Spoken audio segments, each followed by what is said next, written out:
परिषद निवडणुकीच्या पार्श्वभूमीवर जळगावात राजकीय घडामोडींना आता चांगलाच वेग आलाय। मंत्री महाजन जामनेरमधून जळगावकडे रवाना झालेले आहेत।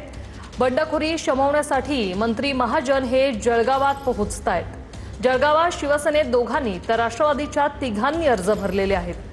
परिषद निवडणुकीच्या पार्श्वभूमीवर जळगावमध्ये आता राजकीय घडामोडींना चांगलाच वेग आलेला आहे।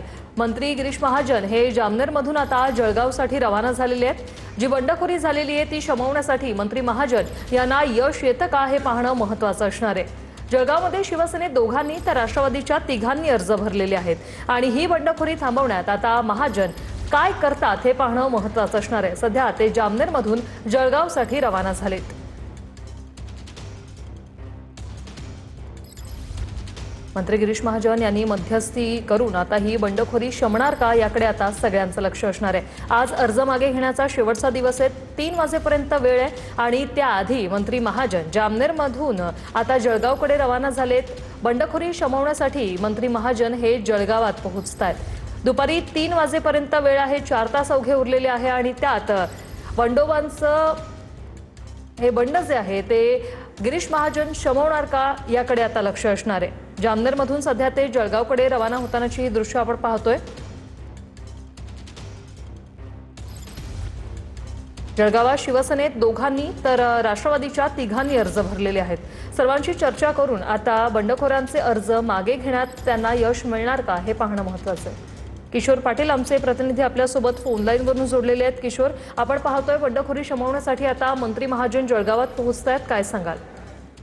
वृषाली, नक्कीच जळगावच्या जागेबद्दल पण तिढा कायम आहे। या ठिकाणी देखील शिवसेनेचे 2 अपक्ष अर्ज दाखल झालेले आहेत, तर राष्ट्रवादी अजित पवार गटाचे देखील 2 अर्ज या ठिकाणी दाखल झालेले आहेत।